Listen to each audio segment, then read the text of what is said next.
The morning sun rose over the jagged peak of Morro do Vintém, illuminating two figures lying perfectly still amidst the tall grass and jagged rocks. Their formal suits were buttoned tight against the damp Atlantic air, but it was the crude, heavy-lidded masks covering their eyes that turned a tragic scene into a haunting riddle that Brazil would never be able to solve. On August 20, 1966, an 18-year-old boy named Jorge da Costa Alves was wandering the slopes of the steep hill in Niterói, just across the bay from Rio de Janeiro. He was hunting for bird nests when he stumbled upon a sight that would shatter his composure and spark one of the most enduring mysteries in the history of dark forensics. There, side by side, lay two men. They weren't dressed for a hike or a secret meeting in the woods. They wore neat, dark suits and brand-new waterproof raincoats. Their hands were crossed over their chests.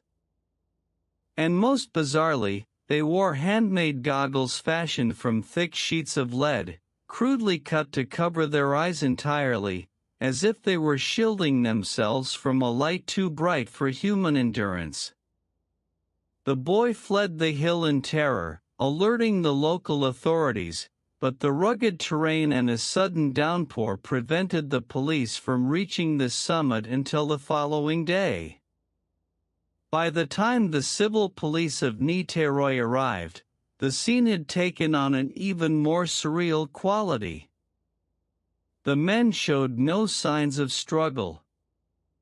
There was no blood, no signs of a physical altercation, and no obvious cause of death.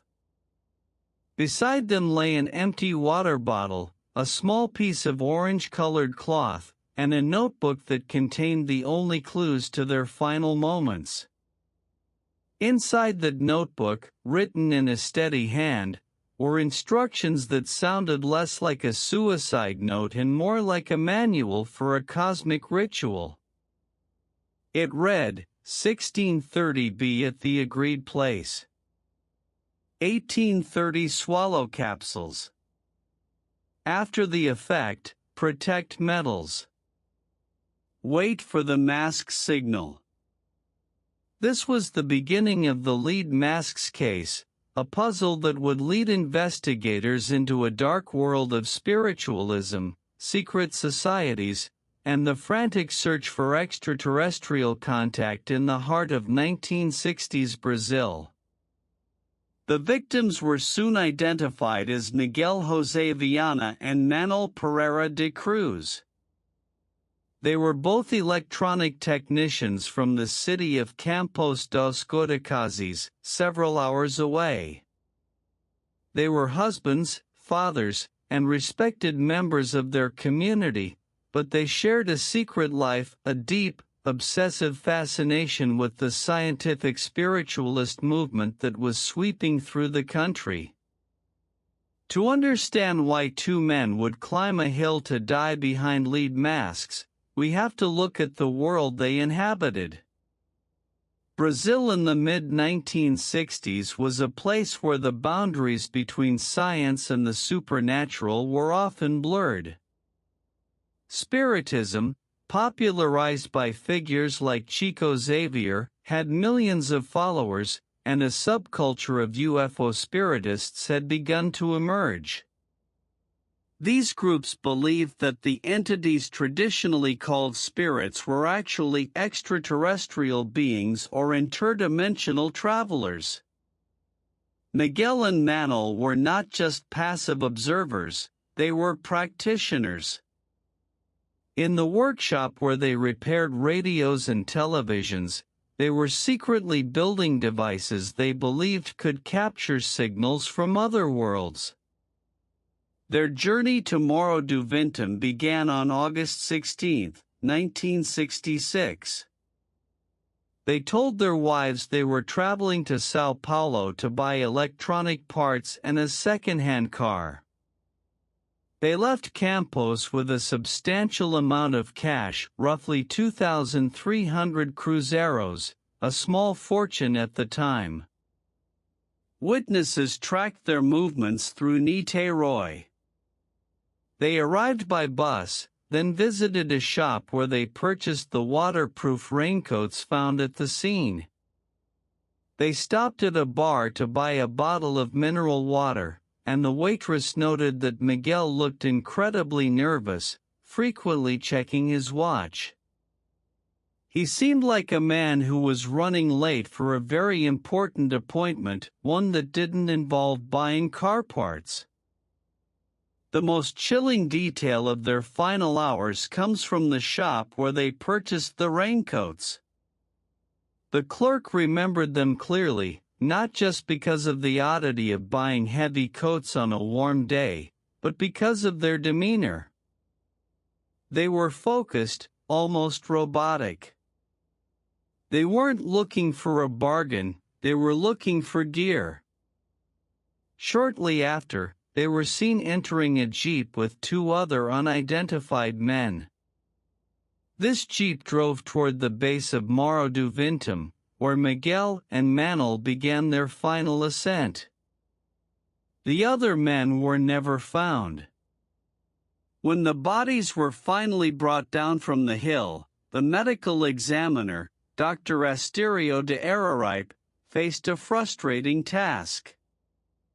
Because of the delay in recovery and the intense Brazilian heat, the internal organs had begun to decompose, making a standard toxicology report difficult. However, the initial findings were startling for what they didn't show. There were no marks on the bodies. No needle punctures, no bruises, no traces of common poisons like arsenic or cyanide in the limited tests that were performed. The capsules mentioned in the notebook were nowhere to be found, and the water bottle contained nothing but a few drops of clean water. The lead masks themselves were the center of the forensic storm. Why lead? In the world of physics and electronics, lead is used for one primary purpose: to block radiation. If Miguel and Manuel believed they were going to meet a UFO or an interdimensional portal, they might have believed that the mask signal would be accompanied by a burst of lethal radiation or blinding light. They weren't wearing the masks to die, they were wearing them to survive the encounter. This suggests that they didn't go to that hilltop to commit suicide. They went there expecting to come back changed, perhaps with the knowledge of the stars. The police investigation, led by Inspector José Venancio Bittencourt, eventually turned toward the victim's social circle in Campos. They discovered that Miguel and Manuel were part of a small, secretive group of spiritist explorers. A third man, Elcio Gomez, was arrested and interrogated. Gomez admitted that he had participated in similar experiments with the victims in the past. He described a previous event at a beach in Atafona, where the group had attempted to detonate a device that resulted in a massive, blinding explosion. The explosion had been so powerful that it drew the attention of the military, but the group had claimed it was merely a scientific test. Gomez was eventually released for lack of evidence, but his testimony painted a picture of a group that was escalating their risks. They weren't just praying to spirits, they were trying to force a physical manifestation of the unknown using their knowledge of electronics. This brings us back to the notebook and the capsules. In the 1960s, certain spiritualist sects in Brazil were known to use psychedelic substances or mediumistic facilitators to help practitioners reach a higher state of consciousness. It is highly probable that the capsules were a potent, perhaps experimental, drug intended to open the third eye or prepare the body for the arrival of the entities. If the capsules contained a powerful stimulant or a synthetic psychedelic, the combination of the drug, the steep climb, and the intense psychological stress of the ritual could have triggered a fatal reaction. Or, more darkly, the capsules might have been poisoned by a third party. The money Miguel and Manuel carried, the 2,300 cruzeros, was missing when the bodies were found. This has led many to believe that the spiritualist experiment was a ruse, a long con played by someone who knew their beliefs and used the ritual as a way to lead them to a secluded spot and convince them to ingest a lethal toxin. Yet, the robbery theory has holes. If the goal was simple theft, why the lead masks? Why the elaborate instructions in the notebook? A common thief wouldn't go to the trouble of manufacturing lead-eye shields for his victims. The masks were clearly made by Miguel and Manuel themselves, in their own workshop, using their own tools. This points toward a tragedy born of genuine belief. They were prepared for a signal. They were waiting for something to appear in the sky or emerge from the forest, something that required them to protect metals and shield their eyes. The phrase "protect metals" has puzzled researchers for decades. In the context of electronics, it could mean grounding equipment to prevent a power surge. In the context of spiritualism, it might refer to the metals of the human body, mercury, lead, or iron, which some occultists believe can be altered by spiritual energy. Or, perhaps most pragmatically, they were carrying electronic equipment that they didn't want to be damaged by the very signal they were waiting for. If a high-energy event was expected, they were taking every precaution they knew as technicians. As the months turned into years, the lead masks case began to attract international attention. UFO researchers from around the world, including the famous Jacques Vallée, traveled to Niterói to study the site. Vallée noted that Morro do Vintém had a long history of unusual lights being reported by locals. In fact, on the night Miguel and Manuel are believed to have died, a local woman named Gracinda Barbosa Coutinho de Souza was driving near the hill with her children. She later testified to the police that she saw a bright, orange-colored, disc-shaped object hovering over the summit of Morro do Vintém. She described it as glowing with a light that pulsed, and it stayed there for several minutes before silently moving away. Is it possible that the signal actually arrived? If a craft or an atmospheric phenomenon appeared, could it have emitted an electromagnetic pulse or a form of radiation that interacted with the capsules or the men's physiology? The autopsy did not look for radiation sickness, nor did it look for the specific neurological damage that high-frequency sound or microwave energy might cause. The technology of 1966 was simply not equipped to handle a crime scene that might have involved non-traditional weapons or exotic energy. The police eventually closed the case, officially citing natural causes, a conclusion that satisfied no one.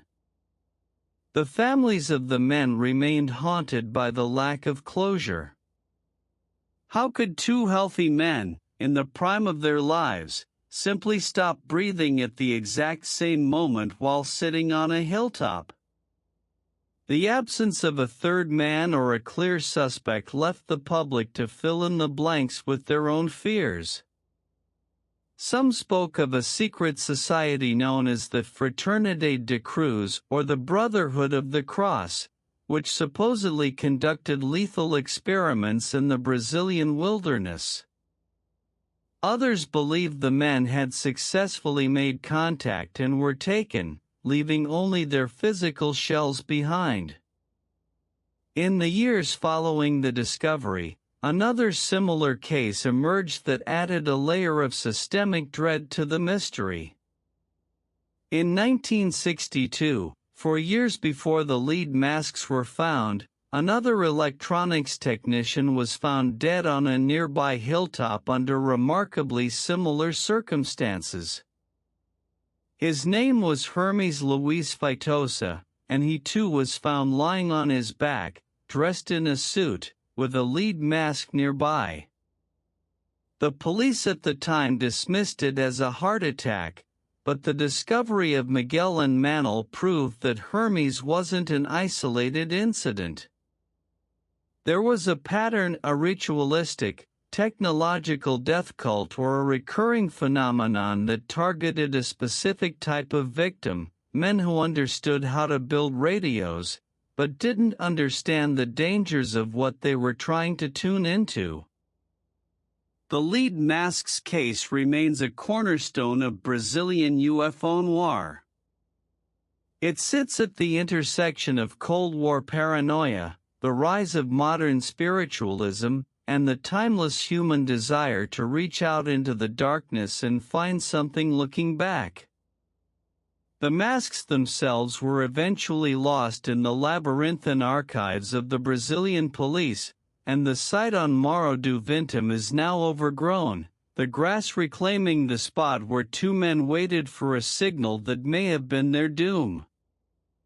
When we look at the evidence today, the most unsettling possibility isn't that they were murdered by a thief, or that they were victims of a freak accident. It's the possibility that the instructions in the notebook were followed perfectly. They arrived at 16:30. They swallowed the capsules at 18:30. They covered their eyes with lead to protect themselves from the brilliance of another world. And then, the signal came. Perhaps it wasn't a light or a sound, but a profound shift in the air around them, a frequency that the human heart wasn't meant to sustain. They died waiting for a door to open, and in a way, it did. The lead masks case is a reminder that the most dangerous frontiers aren't always in space or deep under the ocean. Sometimes they are right in our own backyard, on a lonely hill overlooking a city, hidden behind a thin sheet of lead. It is a story of faith misapplied and technology used as a bridge to the abyss. Miguel and Manuel left their homes searching for the ultimate truth, and they found it in the silence of the summit, leaving us only with their masks and their cryptic notes to wonder what they saw before the light went out. The case remains unsolved, a permanent stain on the history of Niterói. Every few years, a new investigator or a curious journalist will climb Morro do Vintém, looking for a scrap of lead or a forgotten clue in the dirt. But the hill keeps its secrets. The Atlantic wind still sweeps over the peak, carrying the same salt and decay that the boy Jorge da Costa Alves smelled back in 1966.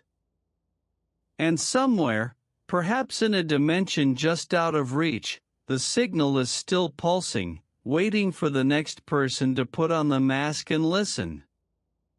If you want to descend deeper into the shadows of the past and uncover the rituals that history tried to bury, subscribe to this channel and join us for our next investigation.